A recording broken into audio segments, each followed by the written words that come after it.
Good afternoon, everybody. I got a bit of a problem here. There we go. All right then, good. Hope everyone is well today. Let me just quickly turn off my pickle a minute because that's on and I don't want that going on. There we go. Good. So can everyone hear me? And obviously more important, can you hear me? Lovely Louise. Good. Let's try to tidy my bench up. It's an absolute state. Good. Everyone can hear. Fantastic. Louise is loud and clear too. Did you say hello? I did, yes. Oh, cool. Excellent. Good, good, good. Hope everyone's okay. Just trying to tidy my bench a minute. Just bear with the minutes. So we got the workshop coming up week today. Haven't talked about it yet. We've had a really busy weekend, as you must probably seen by our stories on Facebook over the last few days. Next Monday is going to be a workshop, and we sort of put it out on the chat, didn't we? Yes, sorry. Yes. You just yawning, sorry, I caught you mid-yawn. And it seemed like the most popular type of workshop, what that was said at the time, was soldering setups, because I did that and look at the state of my bench. I hate a dirty bench. Can you tell, Louise? Yeah. See my bench downstairs. So we had the bit of a brief unboxing of Chris Anderson's stencils last Monday. We did a very quick unboxing and that went out on YouTube as well. If you haven't checked that out, go and check it out, because on YouTube, Chris has given us a discount code to use on his website that will get you 12% off. I'm not going to say what it is. You just got to go, obviously you're on YouTube at the moment, but just go onto our channel. The latest film is the unboxing. Underneath that is the code and you can get 12% off Chris's items. There are certain things that are not included. I think it was the Metalsmith Collective, where he sells things on behalf of like other people. So that isn't included in the discount, but you can get 12% off his items. And they are really good, aren't they, Lou? They are. They are very, very good. So next Monday is going to be our soldering setup workshop. It's going to include things like Chris's soldering stencils. It's going to include things like just basically what you need to solder. You know, there are so many things out there. We're going to be looking at solder blocks, solder bricks. We're going to be looking at honeycomb blocks. We're going to be looking at charcoal blocks. We're going to be looking at things like tweezers and clamps and things that all fit upon your GRS with clampy tweezers that bolt on and all sorts of things. Are we going to look at different types of flux? No. Oh. Okay. No, I hadn't planned on flux. No. Okay. I was just thinking the physical things like these. That was all. Is that all right? Sorry. Just a question. was that somebody who asked it? No, that was my question, actually. Oh, I'm sorry. No, at the moment. Yeah, and we've been playing around, and also we're looking at, we've been playing around with our Smith's little torch with the Oxycon as well. We're going to be doing a workshop on buying an Oxycon, setting up your Smith's little torch as well, because again, that was mentioned within the chat as well last week, and that's a really good one. We have loads and loads of questions about that, don't we? People saying about Oxycons and so forth. Yes, this has just caught my eye. Sadly, my dad passed away last week. Oh, I'm sorry to hear that. Is there a piece of jewellery I can make to hold some of his ashes? Okay. Yes, we'll come to that, and just sincere condolences from us both. Absolutely. We'll make that the first question today. Yeah, we'll have a look at that. And if anybody's got any ideas, please pop them in the chat. Yes. But yeah, we're going to address that one first. Good. So we've had a very busy weekend. We haven't been here. We've been away. We just come back. We just been sorting out a few bits and pieces. You may have seen on some socials that we're planning our next diploma. We've launched our first diploma, the Fundamental Jewellery Diploma. That's going, starting on the 9th of September. You've got about another 2 months to enroll upon that, but we're already planning 2025's diploma, and that's going to be jewellery design and manufacturing, and we're looking at casting, delft clay casting, water casting, stone in place casting. So that's going to be an amazing diploma when it comes to that. And we've also got one other thing that I'm not going to say now. You're forbidden, you're not allowed. I'm not allowed to say. It's forbidden to say, but we'll announce it in roughly about a week's time. We are announcing another course that is going to go live next year as well. That I'm not going to say anything, but stay. I'm getting the daggers, but stay tuned to our social media. It is something that every single person will want to do, and it will bring money to your door. That's all I'm going to say. That's it. So, Exciting. Good. It's an exciting one. We've been talking about it all weekend, and that's something that we're going to be looking at on a social media post over the next few days, preferably by this time next week. And don't forget, next Monday, our soldering setups workshop. All the information is going to be going out now over the next few days. You're going to be getting your coupon codes if you're members of At The Bench, paid members of At The Bench. So you can put that into the checkout so you get your workshop for free. And if you want to buy the workshop, it's going to be a straight £15, as all our workshops are. Anything else you want to say, Louise, before we go any further? I don't think so. You can tell where we've been, but judging by Louise's top. We're in Cornwall, you've got to wear your Fat Willy hoodie, haven't you? You have, yes.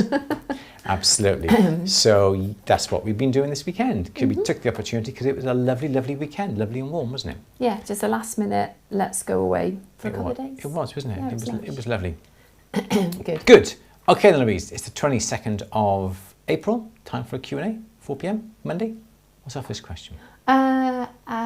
Ashes jewellery. Yes, ashes jewellery. Any ideas? Because we know how not to do ashes jewellery, don't we? We know how not to do it. We know how not to do it. And I'll there's say lots that of as well. different ways, isn't there? You can, as somebody said, I think Claire said, no, Louise, sorry, said about putting ashes into glass cabochons, which is a lovely idea, and it does look stunning. Yes. The only limitation with that, I think, is that if you're going to put it into a ring, is the durability, isn't it? Yes. It's likely to scratch and abrade, and yeah, if you're going to, it's going to be something you're going to be wearing regularly. It's probably better suited to a pendant rather than going in a ring. Yeah. Unless you're super careful and walk around like this, but who does that? Yeah. So. Yeah, we'll just have a look at that now. So it's something that I'm. How can I say this? You see some posts saying people will sprinkle ashes into the metal when it's molten. And then they say the ashes then are within the metal, within the silver or within the gold, and they make something out. And I don't know whether these people believe that the ashes go into the goldsmiths who do it, or whether they're quite naive. But there is no way that you can sprinkle ashes into metal and the metal will take it in. I've consulted with Charles Luton Brain over this. We discussed this one evening about, is it possible to have ashes to go into metal? Also, my father is a metallurgist with over 50 years experience, and we've consulted with him, and he's basically said it does not work, does it? No. Yeah. So the ashes will not go into the gold, and the gold will not hold on to it. You can sprinkle the ashes on top of the metal, but that's all it will do. It'll stay on top of the metal because the specific gravity of ashes is a lot lighter than the gold. It's like trying to get oil and water and pour one on top of the other and expecting them to mix. They won't. They will separate. So the gold or the silver will stay molten and the ashes will stay up on the top. And as you swish the crucible around, the ashes get taken into the crucible. So there is no ashes within the metal itself. So how then do we incorporate ashes into jewellery? The only way that you could really do this within jewellery, within metal, yeah, exactly, is to encase it. A lot of times what we have done, we have simply stamped out a round disc. We have domed that disc so it is sort of that sort of shape. Yep. And then what we have done, we have turned that upside down so it's sort of that sort of shape like that. Yep. And then what we have done, we have sprinkled ashes then into the void and then soldered a plate on top and then cut around so you've got that ashes completely contained in the void. You can do this, you can carve a heart out of wax, hollow the back out, Delft clay cast that, which is what we have done, and then we put the ashes in the heart and put a backing plate on it and solder it. So we are using the metal to hold on to as a vessel to hold on to the ashes. That is going to be the other way. And you can buy things like, you can buy dice. We've done this in the past. I think we've had like people bring in these little hollow boxes, and what we've done, we've perhaps just simply made a little hole in the side. We've put the very fine ash into the box, and then we've put a little bit of a wire over that, and we've soldered over it. So you can solder. Now this is quite a misconception. People say, yeah, but you can't solder a hollow item because it's going to explode. You can solder a void. If that void has been heated up, you can easily solder a wire into the hole. If you're soldering a dome onto a sheet, because you've heated this up and then you solder it, it's fine. The problem comes if then once this is cooled down, you then reapply the heat and then the air expands and there's a chance that the whole thing will pop. So you've got to be careful. Perhaps if you put a little back plate on the back of the dome, make it so you've got a little sort of ring up on the top. So then you can solder the dome onto the top of here and then you pass the jump ring through. So you don't have to resolder on the dome that you've done. And there are other things that you could do. You can have things like put the ashes into glass, as somebody said, or the ashes into some I've got resin. some really lovely examples of just come through my email from Penny and from Victoria. If I can I share my screen and I can show you guys? Is this the Yes. right do for here? That's the one. So yeah, the other way to do it is then to get a resin, and we've done this with a dog's ashes. We've made up a hollow box ring, and then we've got some resin. We've mixed some ashes into the resin, put the resin into the top of the box to within about 1 millimeter or 2 millimeters of the top. And then once that has set, we put some clear resin on top of that again. Because the problem is if you have the ashes in the resin, there may be ashes that are quite near the surface that may protrude.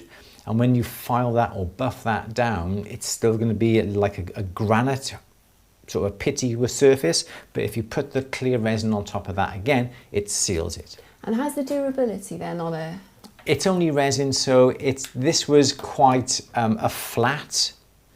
But like everything, if it's a resin, if it's glass, yes, it's going to wear and it's going to scratch and so forth. You could repolish potentially. With the resin. If you put like a layer of clear resin with no ashes over the top, yeah, you could replace that clear layer and you could repolish. You can easily repolish it. You could maintain it anyway, so that's important. That's not a problem, yes. I can show you Penny's memorial ring here. I'm ready? Yeah. Yeah.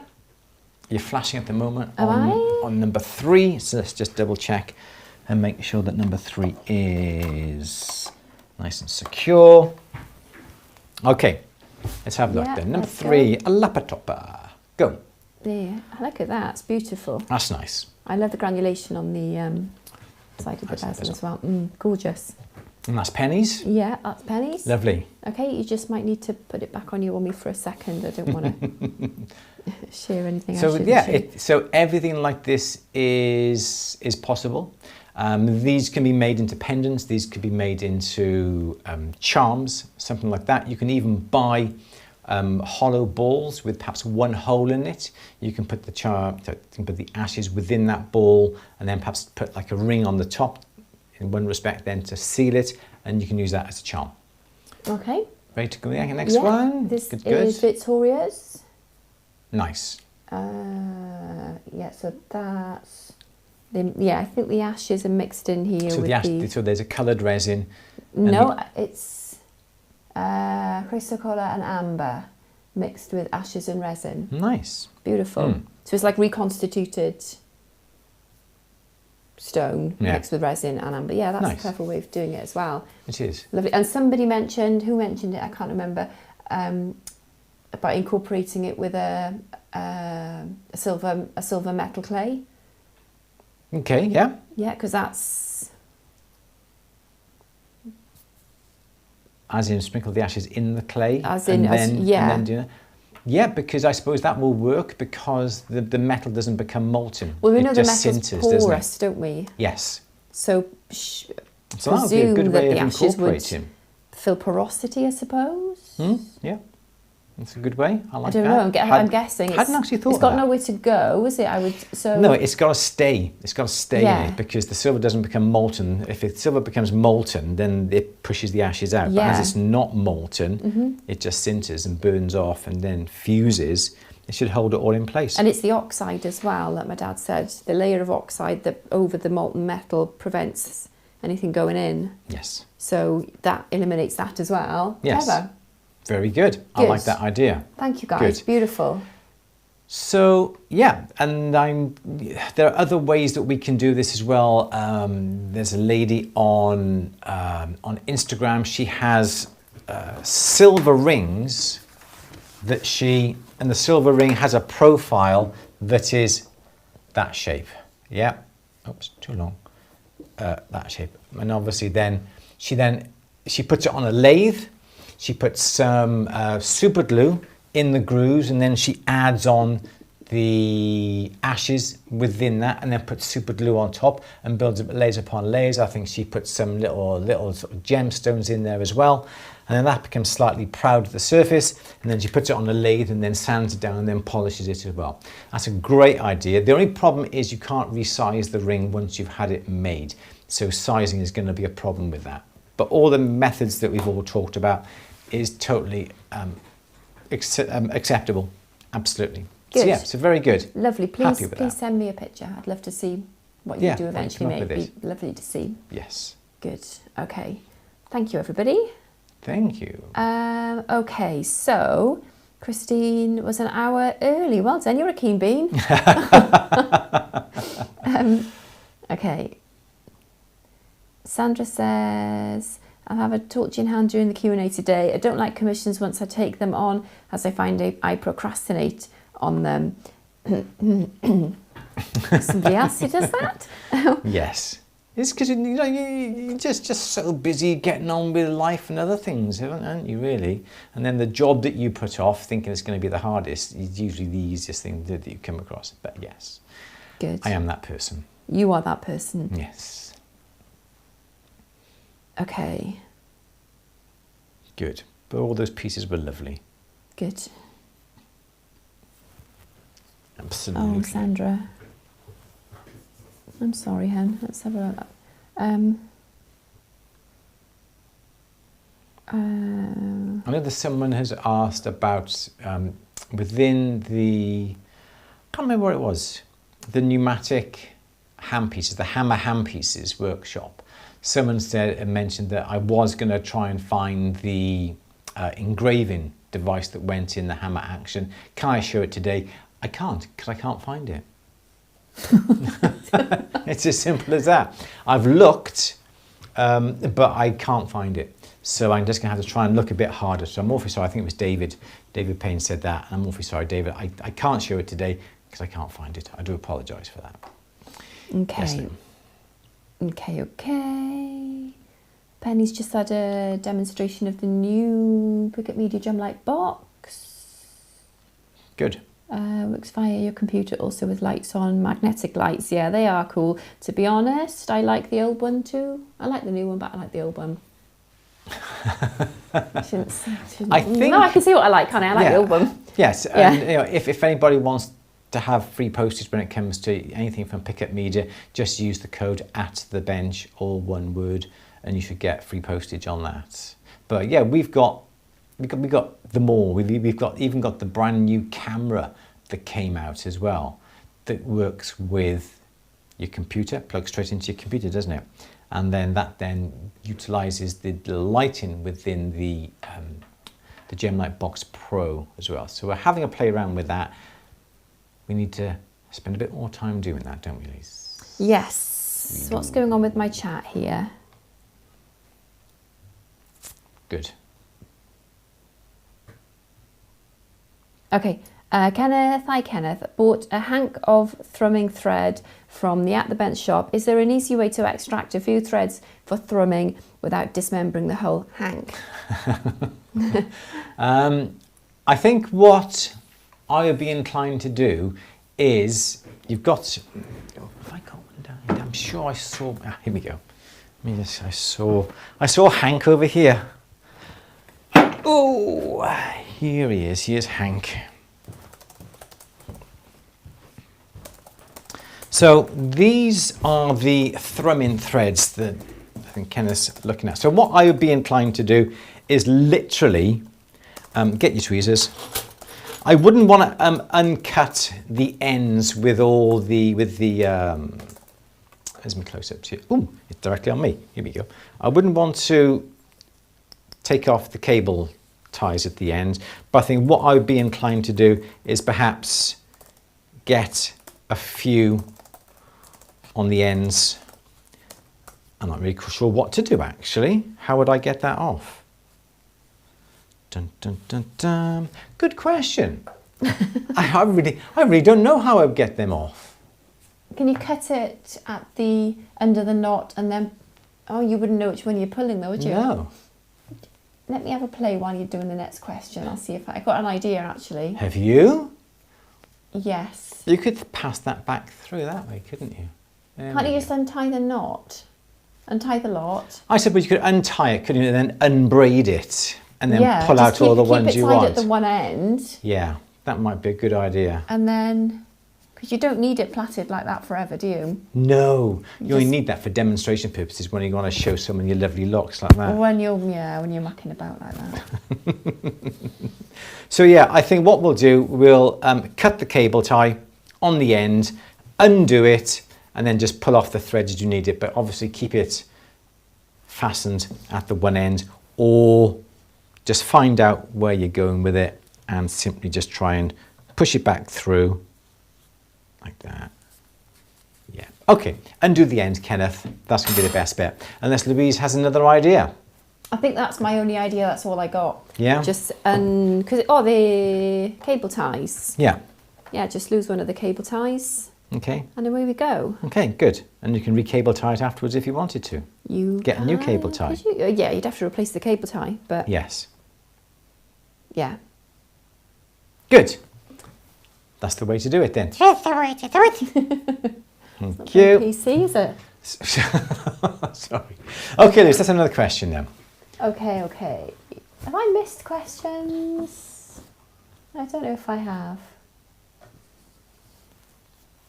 Don't know. Yeah, that's the thing, Penny. It's like you can't. Yeah, it's expensive, and then when there's new things, you can't just upgrade for the sake of upgrading. But yeah, the Gemlight Box #1 is brilliant. Yes, I feel that the eclipse on the first one, the eclipse filters, is better, I think, than the second. But the second one is really good because you do have the turntable in the top of it, whereas you have to buy the turntable separately for the first Gemlight Box as well. But no, it's all good. All good, Louise. Oh, Jill would have liked to have known about Flux as well. Very bonus, perhaps. Yeah, I think so. Okay, will this year's diploma course be run next year? I can't do it this year, but yes. Yes, of course. Do I get a link in my email, please, for the workshop? Sani, if you email me, I will send you the information. Yes, it's not going out yet. It's most probably going to be going out Wednesday. So we've got all the emails and all the graphics because unfortunately we've been away this weekend. But your emails will be going out with all the links, with all the coupon codes and everything on the Wednesday. And if you want to be notified when we do have the workshops, simply go to atthebench.com, sign up for a Freeview member, and then you'll be automatically then notified when the workshops go live. Yes, you will. Yes, Louise. Good. Janet says, if I was to make a ring by soldering 3 thin wires together, would you solder the 3 wires in a line before forming into a ring and soldering the 3 ends, or make 3 rings secure one on top of the other?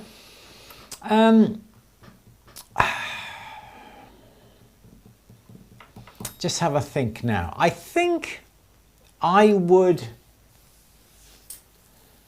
make 3 rings, making sure they're all the right size. Then I would use some binding wire to hold them all together and then solder the 3 together. I think I would do it that way because then you could stagger your solder joints.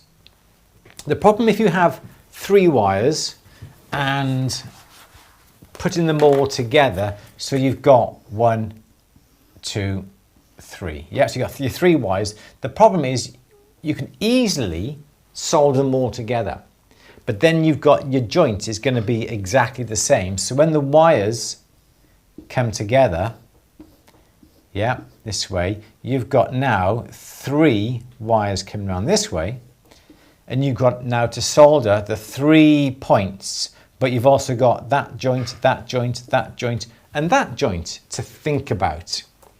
And if you overheat it, are they going to separate and so forth? So I think I would be inclined to make up 3 different rings. 1 ring, 2 rings, 3 rings, obviously all the same size, and perhaps have the joint there, and joint there on the rings, and then stack them one on top of each other so the joints are staggered, and then use some binding wire to bind them all together nice and straight and solder them, flood them with solder, chase the solder around with your torch. You can then take the binding wire off, put it upon the mandrel and tap it round and get it all nice and straight. Because sometimes you may not get all 3 rings exactly on top of each other. You may find that one may be down here and that one may be slightly above all the others. But once you tap it onto the mandrel, they should all straighten up. So yeah, 3 rings, stagger the joints, solder them together. I think that'll be better. And also it's going to be easier when you come to clean it up if you staggered the joints in different places around. So perhaps you'd have a joint that is there, a joint that is there, and then a joint over that side. It's easier to clean up because the join then is not going to be as obvious as if they were all together in the same spot.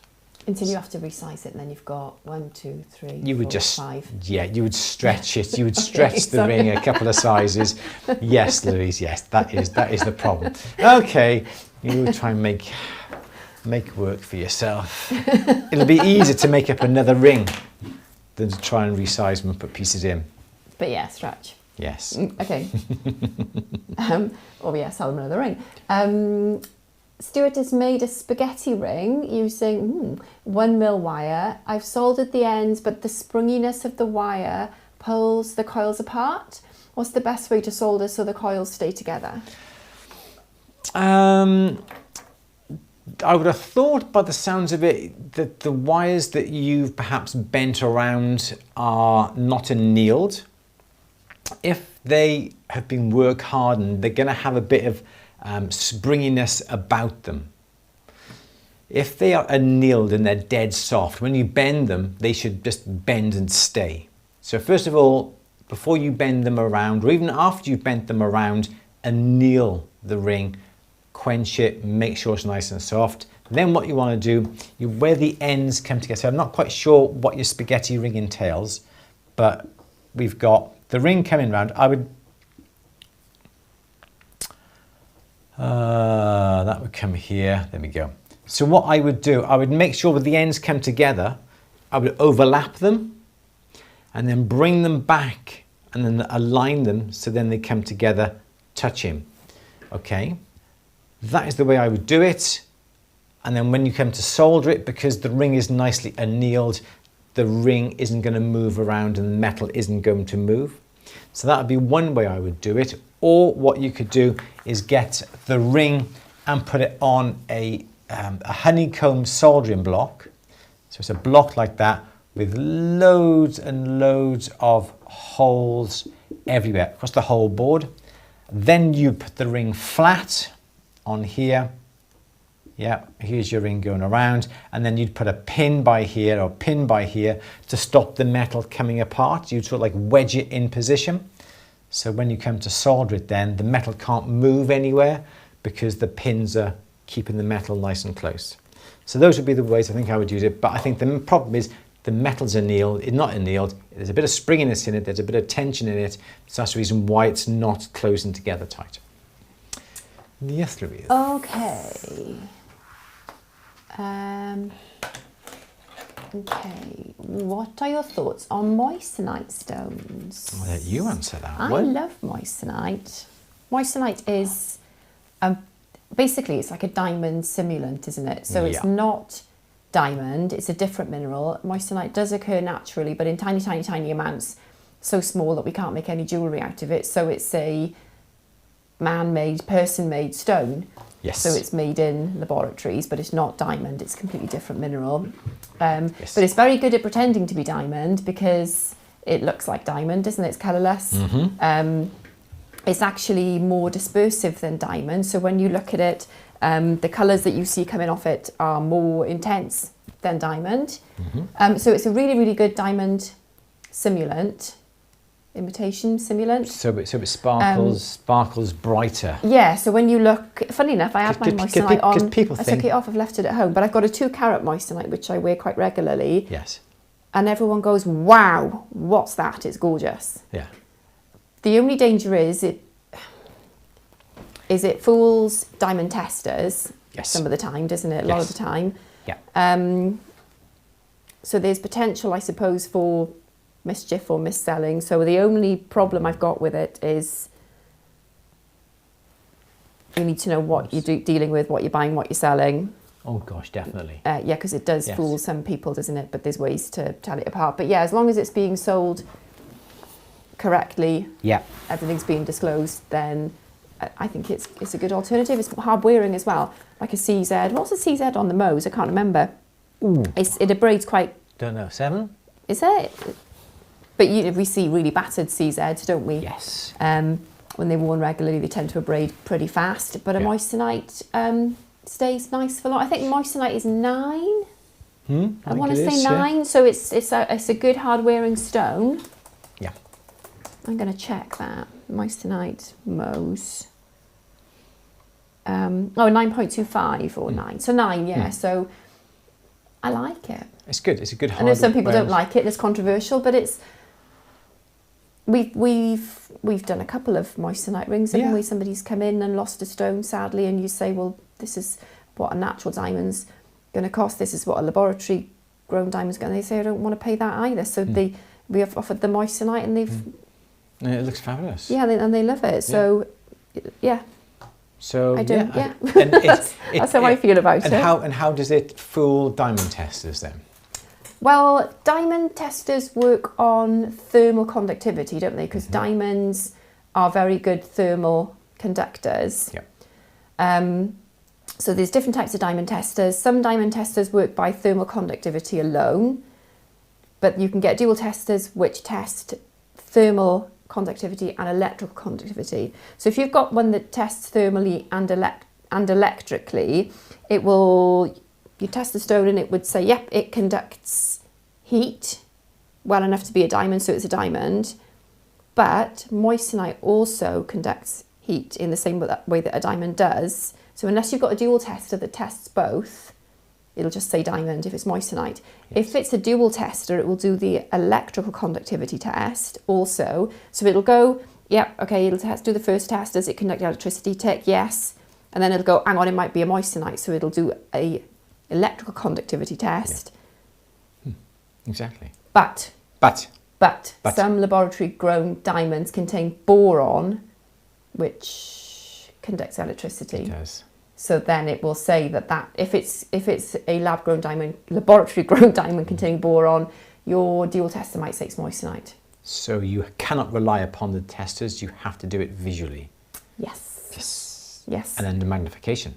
Yes. So that's all a bit of it. So the test is just a complete minefield, aren't they? Yeah. But that's how I feel about them. But they're good. They're good. They sparkle. They sparkle better than a diamond. They're not necessarily as hard wearing, but they're pretty much high up on the scale, as you say, 9.25. They are really inexpensive. Yeah. And as you say, affordable. Pretty much indistinguishable. There are ways to tell with moissanite, isn't there? Double refraction. I know that some jewellers can't tell the difference. No, a lot of jewellers we know can't tell the difference. It's doubly refractive. That's how you tell the difference. It's so good. You get the stringers. Yes, yeah. So there's lots of ways. Yeah. And I think... So if you want to know more, you need to do Kerry Gregory's... I can't remember the name of the course, but she runs a course. I don't know if there's one coming up. But the course I did was... I think it was Diamonds for Designers, and that's how I learnt to tell the difference between moissanite and diamond with just the loops. So I don't need a dual tester anymore because I'm quite good at. I don't want to be cocky, but I am quite good at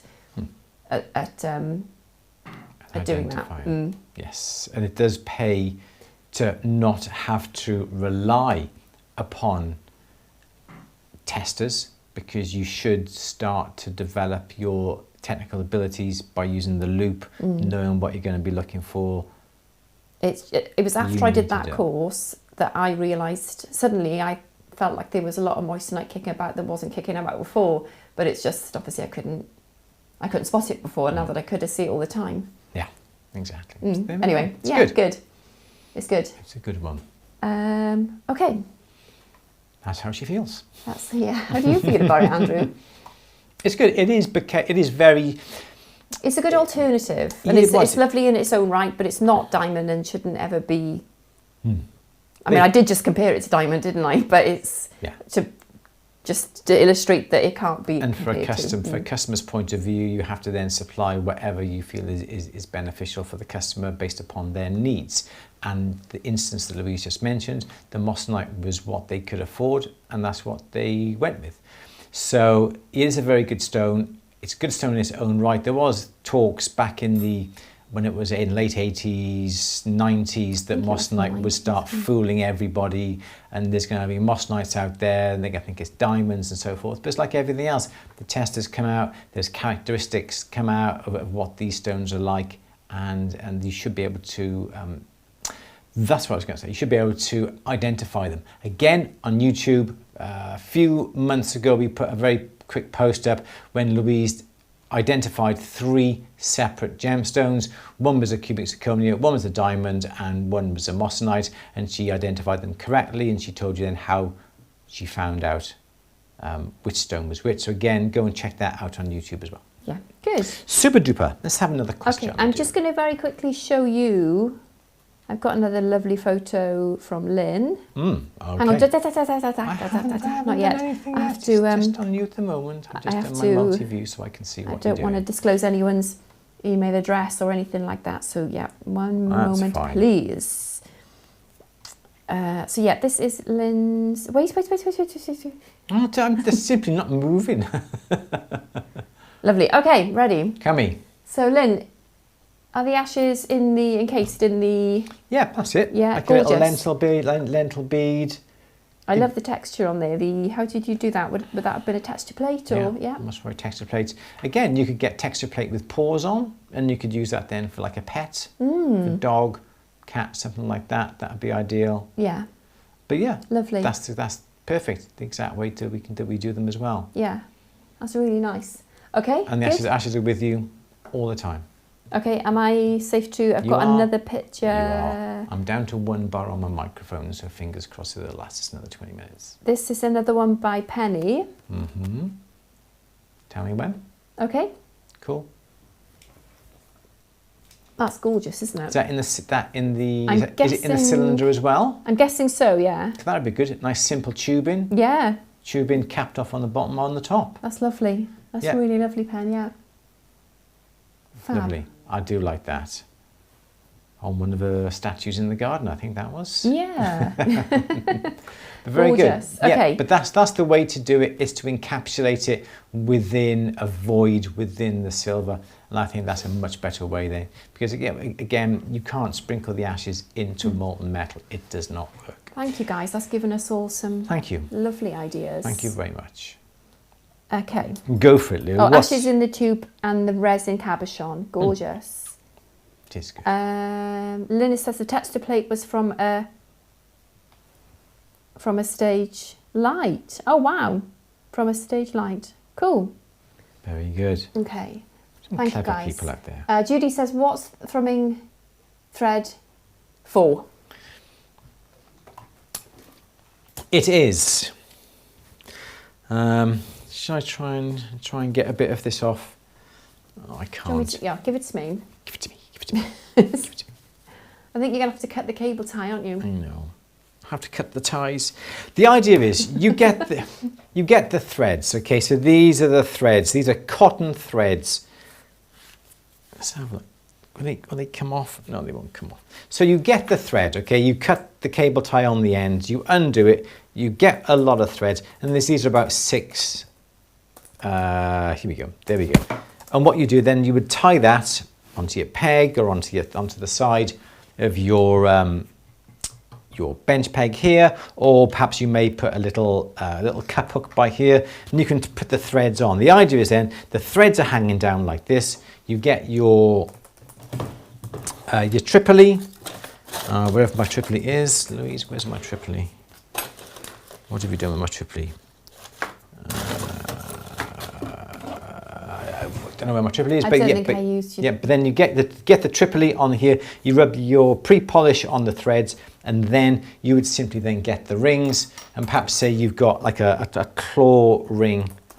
This is just a little bit of a scrap one we've just got lying around. Okay, so you want to go in between the claws, you get the threads, and you get this, and you literally run that up and down like that there.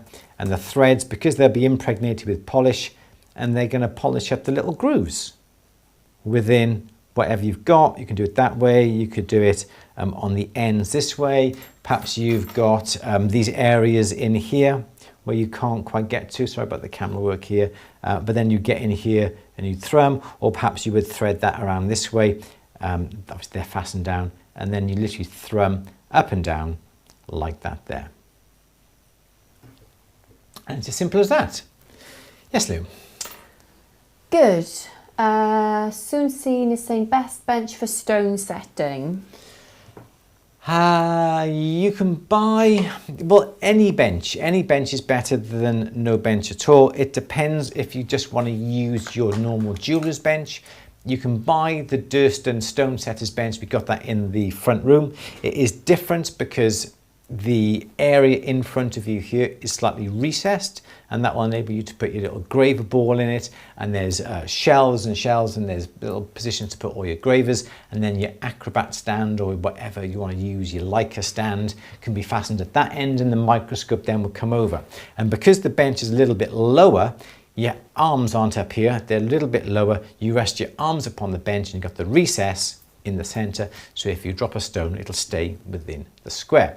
That is the best. A dedicated stone setter's bench is going to be the best.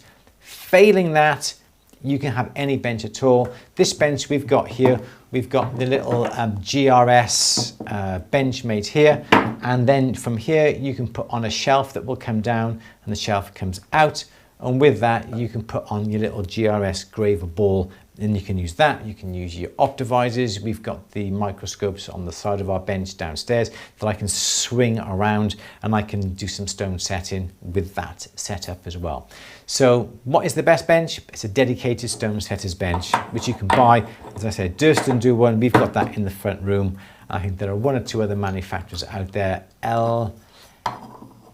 LMP, LPF, something like that, that's Italian. They do some amazing benches. And also Jura as well, the setter from the Netherlands, he has designed his own bench and he sells them as well.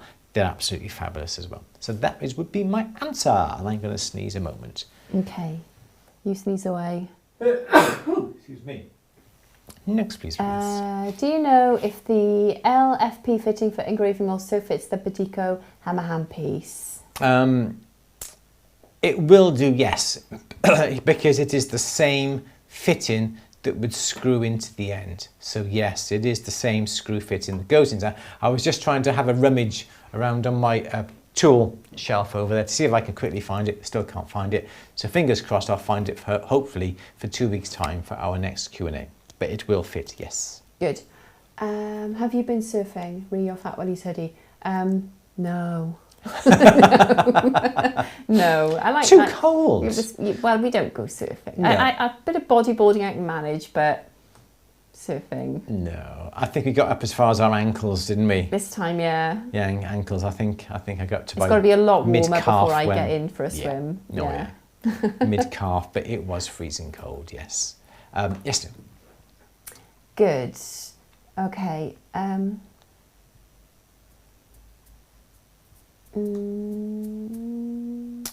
Good. I just received the doming set and a bit stuck. Cannot understand the purpose of those holes. Do you have any idea how to use them? Holes. What home and hole? What holes would they be? Do you mean like? Do you mean like this here? Hang on. Let me see if I can quickly bring this in.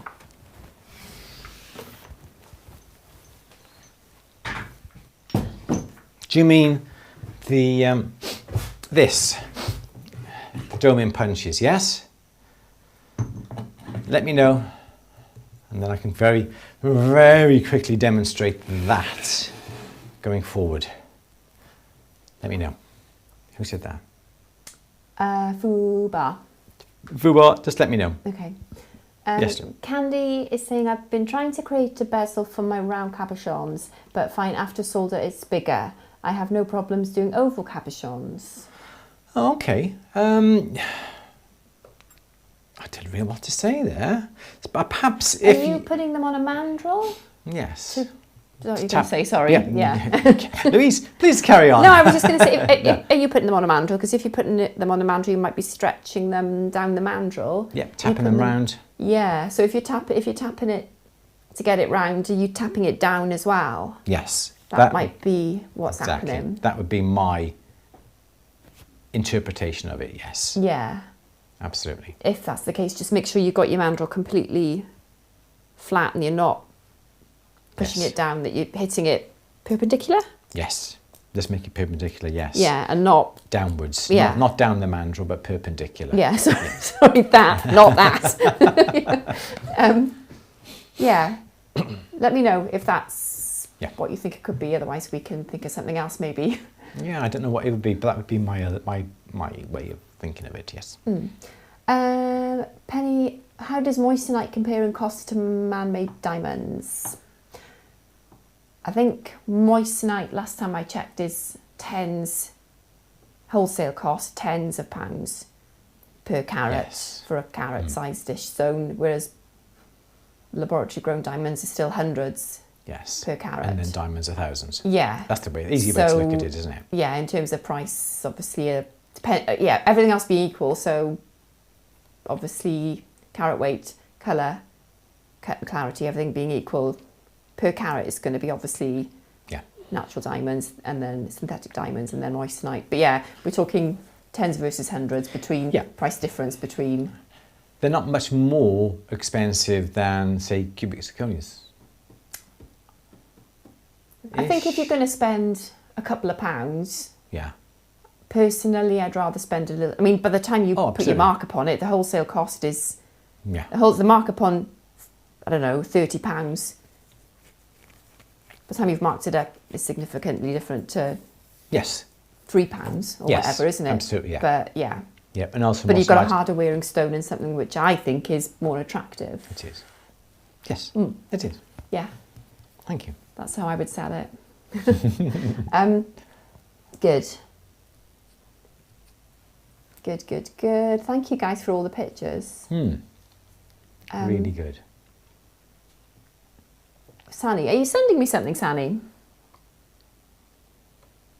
Louise at andrewberry.co.uk. Nothing's come through, hun. Let's have a look. Okay.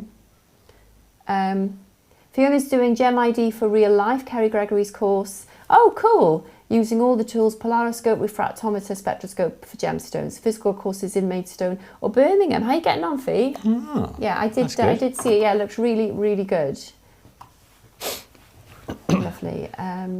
Louise says, can you use thrumming thread with rouge and Tripoli, obviously separate thread if Yes, you of can? course you Yeah? can. Yes, definitely.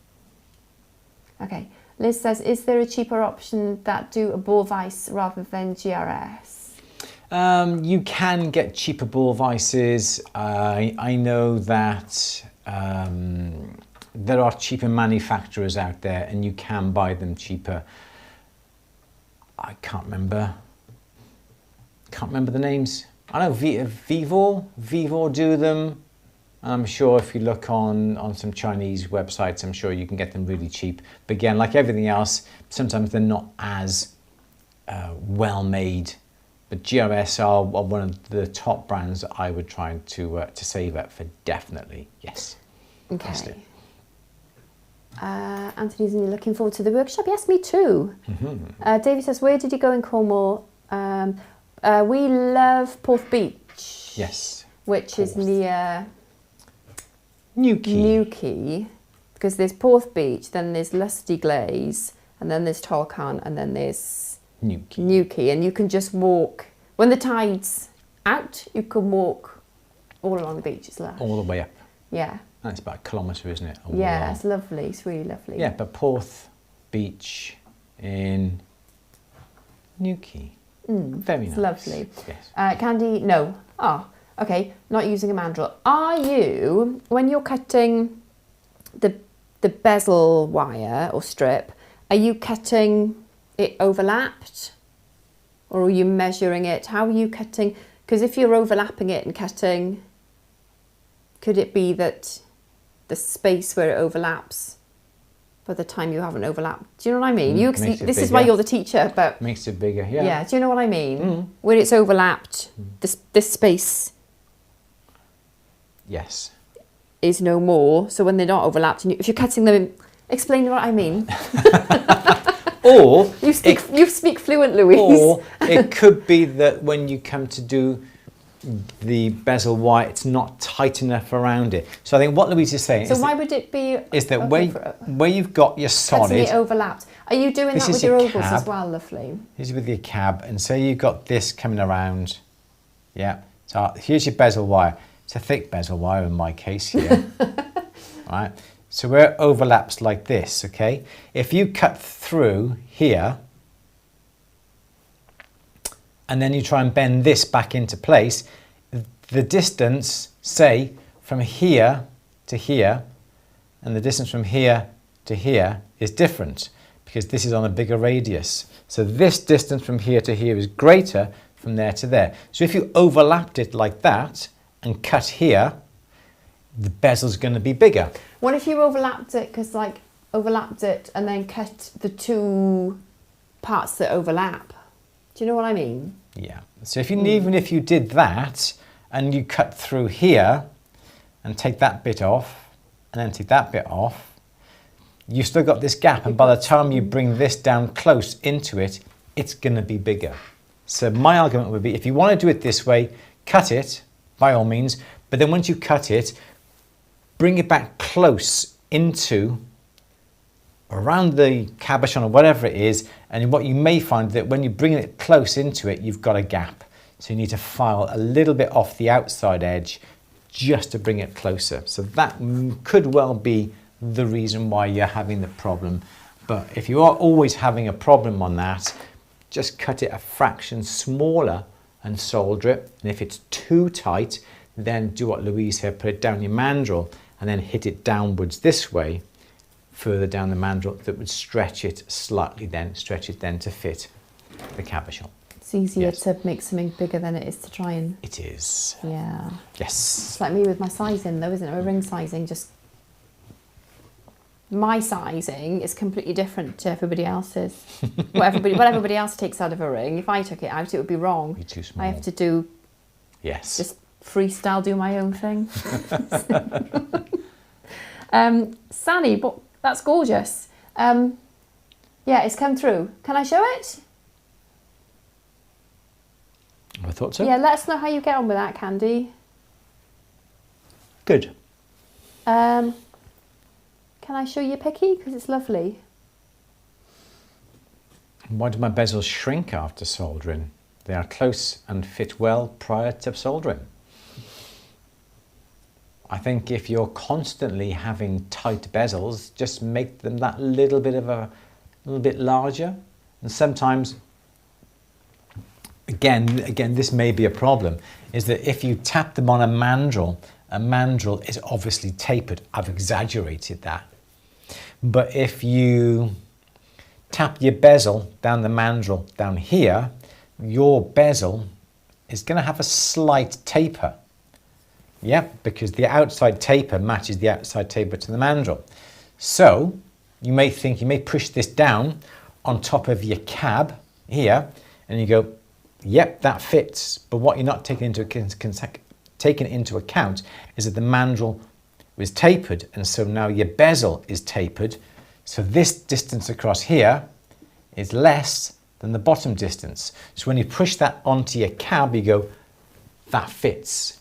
But by the time you've soldered that bottom onto your back plate, the cab won't fit through the top because you fitted it from the bottom. So this is the reason why you've got to make sure that your cabochon, bless you, has parallel sides like that. Otherwise, if it's tapered like that, and I've exaggerated that again, it's not going to fit. So that could well be the fact that it's too small. Yes, Lou? Sometimes I find as well, if I distort it slightly before I solder it to the back plate, or if it goes a little bit on the wonk, then that stone's not going in, is it? No. At all? No. It's got to be perfectly fitting. Really, so both ways. So if it's get the bezel and it fits that way, and then turn it over and it fits that way. And if it fits both ways, yeah, then you should be fine. Then you're all right. Yes. Yeah, absolutely. So yeah, maybe just double check that nothing's gone on the wonk before you solder it to your back plate. Exactly. Yes. Okay. Good. Penny says, I tend to use white topaz as it's lovely and sparkly. Is moissanite nicer, do you think? I think they're both lovely. I think from a selling point of view, most people know white topaz. Yes. More people will know topaz than moissanite. Yes. I find though, as soon as you get a bit of dirt, it sells well, doesn't it? Bit of dirt behind the topaz, and it's just dead. It just there's nothing to it. But it's something that people recognise, so it's easier to sell, I think. Yes. I don't know, that's just my personal opinion. Absolutely, yeah. But if you want something to keep on sparkling, I think a moissanite is going to be better. Yeah, it's harder. People don't know it. Just have to educate the client, I think. But then Gloggai use white topaz, and I think Hot Diamonds do as well. 2 of our brands that we stock, and it's because people know the stone, don't they? And it's exactly.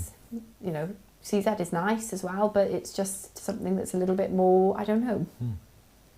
Gem. It's a gemstone that people associate. It's a bit more, not saleable, perceived as a bit more luxurious, I suppose, isn't it, than a cubic zirconia? Yes. And I'm not knocking CZ, I love it and I wear it. It's just, yeah. Exactly. Good. Okay. Oh, Sally, this is Sunny's... Can I? 1 minute. Let me just get the... my big ring with 2 little rings that you helped me with. Oh, fab. Okay. Oh, no. That's still in. Wait a minute. Where are you? You were there a minute ago. There, right, here we go. Can I show? You can, yes. Yeah. Lovely job. Nice. Good. Gorgeous, I love it. Well done. Looks lovely. Well done, Sally. Cool. Okay. Good. Lovely, thank you. Thank you. Right, one last question there. Okay. Fish with Andy says, great channel, thanks. Thank you. Any tips for setting an uneven stone in a claw setting with a back plate? What would you say is a safe thickness for the wire for the claw? It really depends on quite a few variables. It depends on how many claws for a start. It depends on how big the stone is. If you have, for argument's sake, and you have a funny shape like this, and you thought, I'm just going to have 4 claws. Yeah, so 4 claws. And if you have them of thin wire, they're going to bend. If you rely upon 1 claw, perhaps on each side like that, they're going to bend. But if you had, say, gallery wire, and you had those little wires, this is looking down on top of the stone, yep, and you had loads and loads of wires, and you had a gallery setting that was like that, yep, that went around.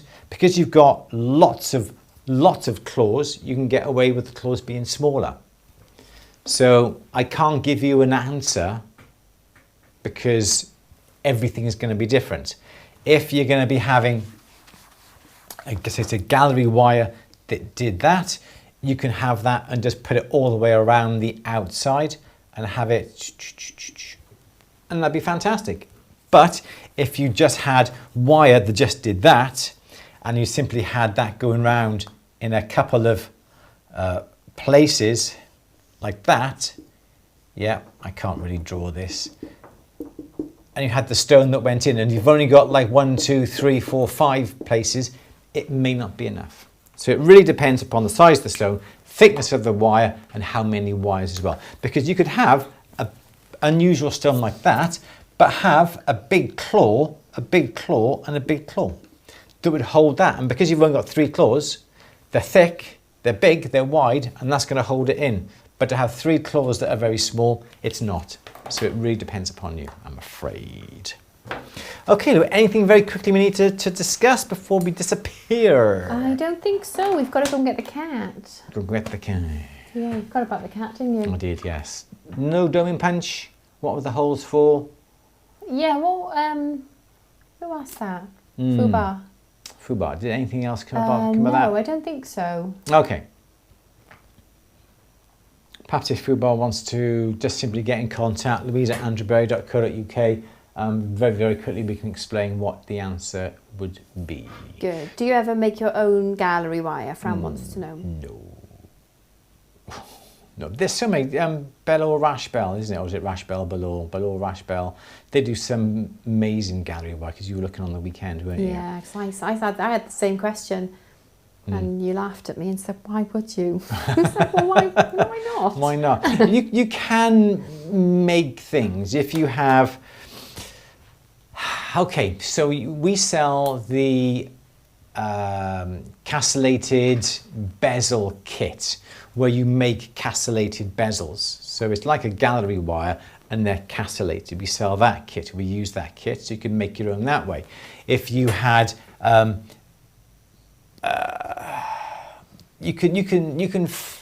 if you had your bezel, for argument's sake, you could get a round needle file, and you can file little scallops around it, couldn't you? You could file little scallops like that going around, if you wanted to. In that respect, then you've made your own gallery wire, haven't you? Your own bezel wire. So there are ways, but to be honest, I think it's going to be, Bell or Rash Bell. It's going to be easier to buy, and this company has an amazing selection, pages and pages and pages of really good gallery wire. Cooksons do gallery wire. Cooksons do gallery wire as well. Yes. Good. Castellated? Do they do a castellated? No, I don't think so. You can make your own castellated. We sell the castellated kits. I was going to say, isn't there a tool for that? We sell it in the store. 2 mil, 3 mil, 4 mil, and 5 mil spaces going round.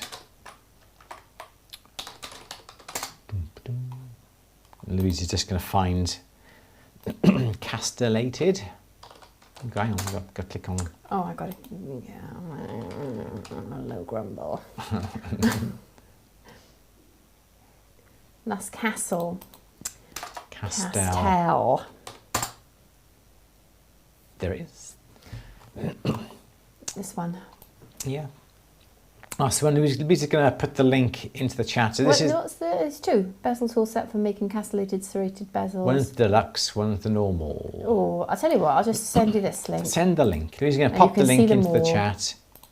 Yes. Castellated. It's like... It's That's castellated, you know, like the tops of a castle. And then you can get away with just easing each one of those over onto the stone. That makes life a lot easier if you've got a thick bezel as well. You can move those little individual castellated turrety bits easier if it's thick because it's narrow. What castellated bits? Turrety bits. Sandra says, I just made my first tiny teardrop bezel while watching. Only 3.7mm wide. It's so pretty. Oh, well done. Nice one. Clever. Cool. Excellent. We're going to go. Everyone, Good. Enjoy the rest of your week. I'll tell you, we got a bit of announcement coming up. It's a money-making scheme, isn't it? That I'm not allowed to say. Keep an eye on social media. It's going to be good. I'm excited about it. Louise is excited. We'll be discussing it over the weekend, so keep an eye on social media over the next week. This time next week, next Monday, is going to be our soldering setup workshops. Email is going to be going out on Wednesday. If you want to have that email and you're not a member of At The Bench, just simply go to atthebench.com, sign up as a Freeview member. It doesn't cost you anything. You have access to a limited number of films, but then you'll be in the loop, so then we can email you on Wednesday with all the information to the workshop that you need as well. £15 for the workshop for non-paid members of At The Bench. If you are a paid member of At The Bench, the workshop is free. Excuse me. Oh, bless. Thank you, Vaughan Green. You're welcome. Okay, everyone, enjoy the rest of your week. As I say, keep an eye out on social media. If you want any more information regarding the diploma that we're running, just simply go to atthebenchacademy.com. All the information's there. We're working on the academy for 2025, the diploma for 2025, and the special announcement that's coming out later this week. So Louise, I'm not allowed to say, am I? No. Louise, goodbye. Everyone, enjoy the rest of your week. We will see you very soon. Don't forget, Monday is not a Q&A, it's a workshop. Wednesdays, you'll be getting your information. So everyone, thank you so much indeed. Don't forget, give this little bit of a film a thumbs up. Much appreciated. See you soon. Bye-bye.